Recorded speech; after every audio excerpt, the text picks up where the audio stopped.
রানী ইসাবেলার থেকে ঘোষণা করা হলো যে মসজিদের ভিতরে যারা আশ্রয় নেবে তাদেরকে নিরাপত্তা দেওয়া হবে, আর মুসলমান নারী আর শিশুদের জন্য ভূমধ্য সাগরে জাহাজ রাখা হয়েছে, যারা জাহাজে উঠবে তাদেরকে নিরাপত্তা দেওয়া হবে, তাদেরকে মরক্কো পৌঁছে দেওয়া হবে। সরল বিশ্বাসে মুসলিম নারী আর শিশুরা গিয়া জাহাজে উঠলেন, জাহাজ ছেড়ে দেওয়া হলো। কিছু দূর যেতে না যেতেই জাহাজগুলো ছিল ফুটা, পানি প্রবেশ করে মুসলিম নারী আর শিশু হাজার হাজার সলিল সমাধি হয়ে গেল। 40,000 মুসলমান ঢুকেছিল কর্ডোবার মসজিদে, বাইরের থেকে তালা বন্ধ করে দেওয়া হলো, দরজার ভিতরে কেরোসিন ঢেলে দিয়ে আগুন জ্বালায় দেওয়া হলো। 40,000 মুসলমান পুড়ে ভস্ম হয়ে গেল।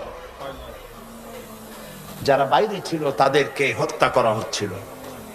পাশেই একটা ছোট্ট নদী, নদীর পাশে